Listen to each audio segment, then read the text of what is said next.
Hello, welcome back to Prosperity Pep Talks. I'm so excited to be here with you. I'm a little raspy, getting over a cold, feeling better. I'm definitely on the mend. I have some ginger tea and an herbal cough drop, so I'm ready to be here and speak. And I am so excited for our Prosperity Pep Talk today.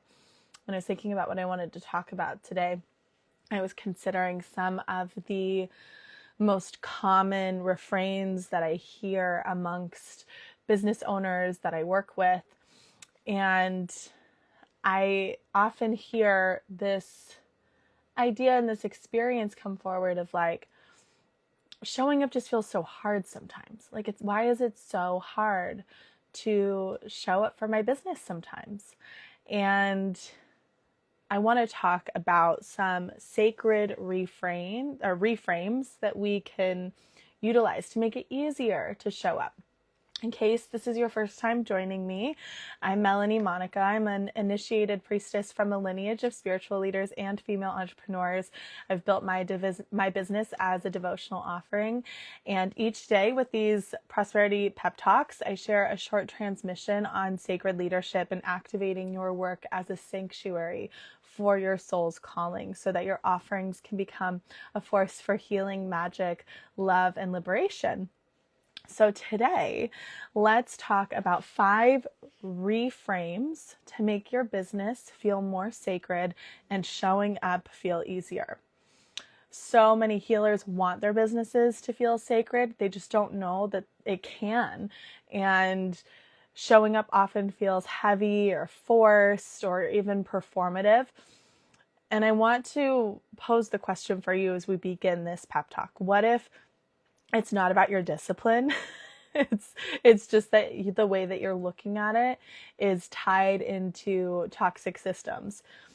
So the first reframe that I want to offer you is specifically if you are creating content, which is a really, really common experience that as business owners have in marketing, right? You're creating content, whether that's for social media or for writing a landing page or your newsletter.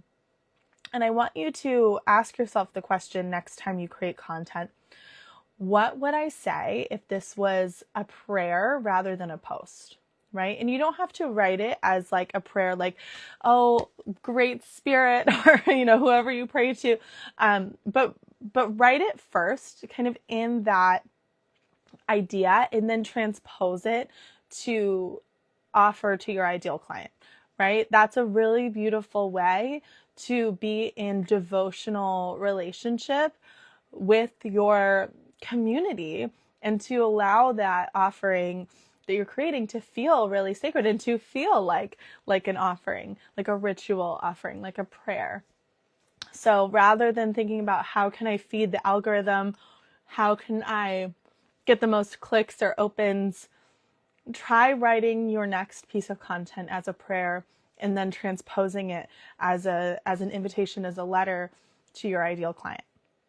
The next reframe idea I want to offer you is about sales, right? So sales is simply reciprocity. It is ensuring that for your offerings, you are receiving what you need in order to continue your work in the world. If you're not getting paid, it's going to be a lot harder to show up, right? Unless you're doing the work intentionally as a volunteer offering, you need to be getting paid. That's part of what it is to be a professional. And so the idea I want you to consider is coming at it from a lens of offering, and perhaps even using this affirmation: I am here to facilitate hope, meet willingness, and offer a sacred container for commitment. So I'm going to talk a little bit about what I mean by that. So selling is not convincing. We're not here to manipulate somebody into something that isn't for them. You really want to ensure that the offering is truly what somebody needs, right? And if we look at sales and the process of inviting somebody in to work with you, as a facilitating hope, right? That's like when I sign up to work with somebody as a client, like when I am a client, it is because they have an offering that gives me hope that it meets a need that has yet to be met. So whether that is healing something in particular that I'm working through, it's because I have hope and I have a bit of trust that their expertise and their values are a match for what I need, that an unmet need, right? So hope is the first piece of this. The second piece is willingness, right? The client needs to have a willingness to show up. That's, if they're not showing up, nothing's going to happen. So you're meeting that willingness intentionally, right? And then the third piece is offering a sacred container for commitment. And commitment is the gift. And without commitment, there is no follow through on the transformation journey that they are so needing, craving, and desiring. So you facilitate hope. You meet their willingness, right? You see that within them, and you offer a sacred container for commitment. And if you look at sales through that framing, it no longer feels weird or icky. It suddenly feels like this devotional offering that's in reciprocity, in deep reciprocity. You see the possibilities that are there for them. They see that you see the possibilities, and you both sign on to this hope and this willingness. And that's a really beautiful thing. So from sales, going into, I'm here to facilitate hope, meet willingness, and offer a sacred container for commitment. The third reframe that I want to offer you is about visibility and showing up. I understand that visibility for so many people, especially showing up on camera, can feel very daunting.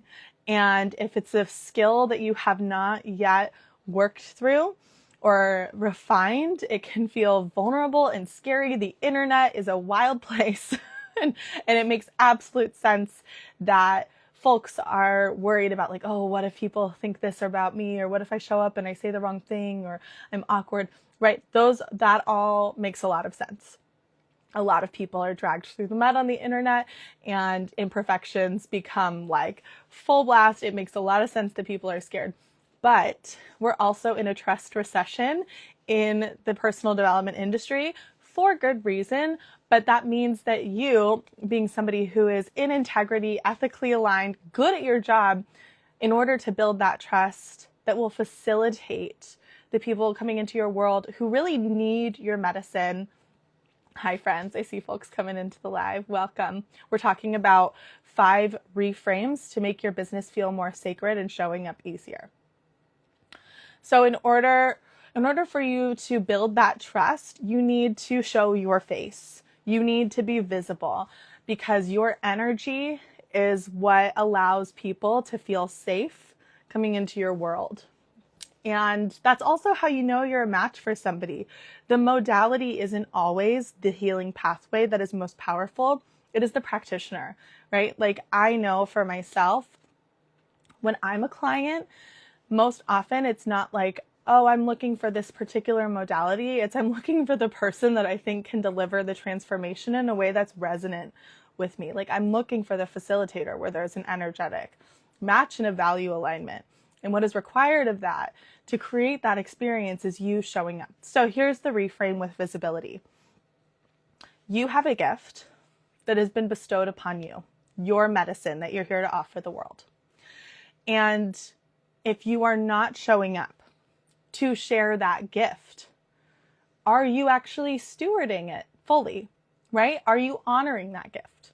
So this is a little bit of pressure, but in, I think, a really good way. The question I want you to ask yourself, if you start to feel uncertain or fearful about visibility, is, am I stewarding my gift fully, right? Suddenly, it becomes bigger than you. Suddenly, the fear and the concern that keeps you from showing up and sharing your offering with the world is no longer just yours to carry, because it is a gift that is being bestowed upon you by spirit or whoever you pray to. And it's like, oh, my mission is to show up, share this gift with the world, And you have to get over yourself in order to do that. So if your work carries medicine, hiding it does not make you humble. It makes your medicine less accessible. It's a gift. It's a gift for you to show up. And it is you honoring your gift from spirit when you show up. It is responsibility. Okay, beautiful. Let's go into number 4. Let's talk about burnout. People get really worried about burnout, or they experience burnout. And I have certainly had seasons of hustle in my business, but I can't say that I've ever felt burnt out by my business. I love my work. And I know you love your work too. And I don't want you to feel burnt out. And so what burnout often tells us is that there is a system misalignment or a circumstance that is keeping you from experiencing the freedom, the purpose, and the energy that you need in your business. And so it could be that you're in a season of you're trying to create a certain season in your business that is just not energetically aligned, right? So there are seasons in your business that are like summer, everything is growing and abundant. And then there are seasons of winter where it's more introspective and more of you in the creativity, deep processing. And so perhaps you need to add in some of these seasons of rest needs to be in all seasons, but of introspection and learning versus like constant producing and output. There might also be something that you can offload into automation. This is everything. Like I would not be able to do the level of work that I do if I did not have automated systems doing my marketing for me 24/7. So ads, nurture sequences, funnels, like I have to have these automated systems in order to reach the number of people that I know my work wants to reach. And a lot of that is just the technical skill building. So you can learn that. You can do that. What I love about systems is in automations is you do it once and then it's done. You write an email sequence once, you put it on evergreen, going, and then it's done and you don't have to think about it. Of course, you might need to refine over time here and there, but I have had, like, to give you an example of this, maybe I can look at this statistic for you actually. It is incredible. I've had one email nurture sequence that I've been running for 6 years, and it has made, like, the first email in that email nurture sequence that I've refined maybe 3 times has made me at least like $100,000. Just the one email that I wrote once, refined a few times over the past 6 years, easily made me $100,000. I actually don't know. I can't pull up the statistic here right now, but something like that, at least. So that is the power of automation. You do it once and then it's done. And it's the gift that keeps on giving. Okay, the 5th reframe I want to offer you. And if you're here live, you have questions or you want to offer any ideas, you are welcome to use the comments. I'll read them. All right, the 5th reframe is looking at your business like a garden. So rather than thinking about business as this cold corporate thing, like separate from your sacred work, let's look at it like it's a garden. And in order to have clarity on where to focus your attention next, a question you can ask yourself is, if my business was a garden, what would need tending to? Right? So if you know, I love a garden metaphor. I use it all the time because I'm a gardener and I've learned so much from gardening. It's been a great teacher for me. A lot of hard lessons and a lot of beautiful receiving of nourishment and beauty. And with gardening, if you neglect it, if you don't water it, you're not going to reap the harvest, right? If you don't know what's in your soil and you don't test the soil and add amendments to the soil, your crops are not going to grow as abundantly. Scientific, data-driven, which is what our businesses require of us too, to like look at what is the 5% of effort that actually moves the needle. I talked to my husband about this. I think he's watching. I learned the hard way my single post on Instagram that I spend like 45 minutes creating, and I'm like so excited about, that the algorithm just like shows to 5 people, not 5 people, but not that many people relative to the followers I have, does not move the needle as much as me spending that amount of time creating a newsletter or creating a podcast. I know that what I'm doing right now and writing something in my newsletter moves the needle much more for my business. So that type of data analysis of really meeting your people where they want to be met is part of the process, right? So in the garden, if I notice that something is not growing well and I've been watering it, then usually I have to figure out what's in the soil and amend it, right? I have to add phosphorus or nitrogen or whatever. And then, of course, you have to ensure that there is room for the mystery. Like a deer will come in the garden and just demolish it in a single evening. Or sometimes I'll just have like a super bloom of flowers. I haven't done anything different than I've done the past year, but like my zinnias are going crazy, and so we leave that room for the mystery, for the intelligence of the sacred of nature to weave its magic and surprise us and not take too much personally, right? You can do everything right. And if a deer comes in and eats your whole garden, then it requires a pivot. It requires a reorientation. It requires okay, maybe I need to have better infrastructure and put up a fence.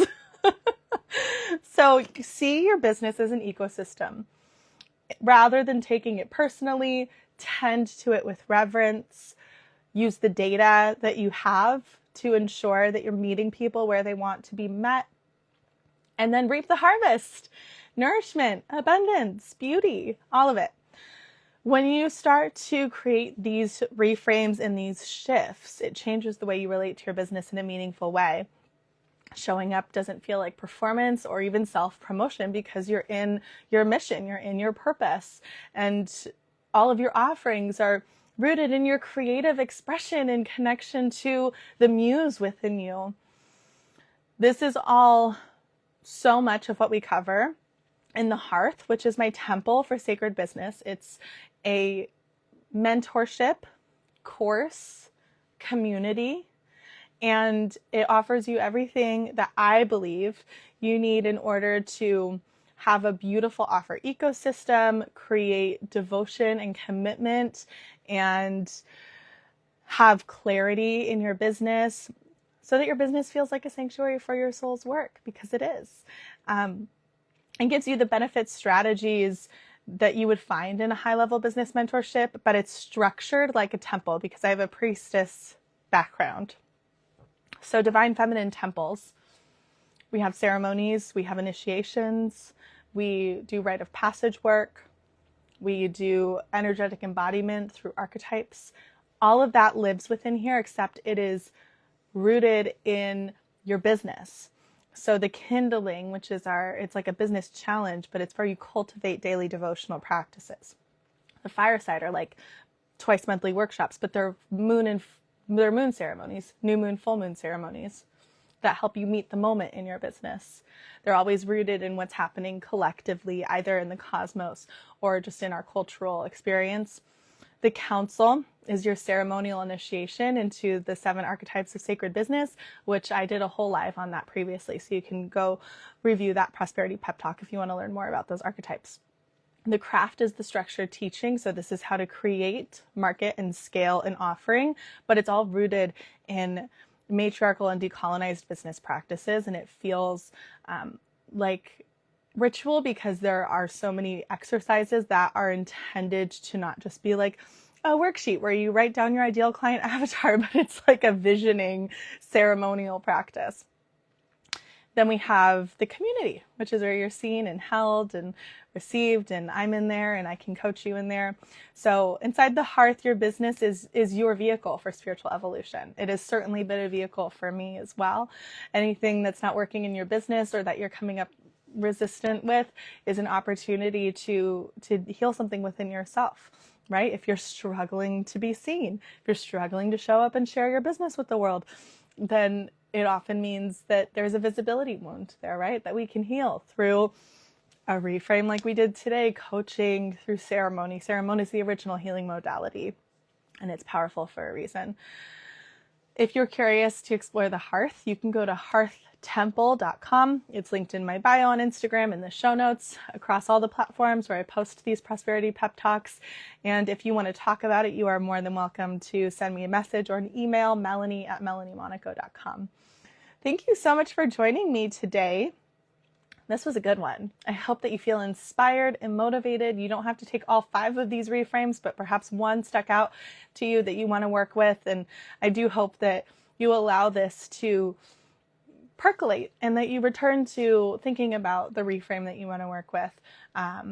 You can even put it on a sticky note where you do your work, write it down somewhere so that you don't forget, because the hardest part about changing the way we relate to our business is just remembering to implement the new ideas, the new beliefs, the new tools, the new resources that we cultivate. All right, my loves, I'll see you soon for another Prosperity Pep Talk. Blessings to you.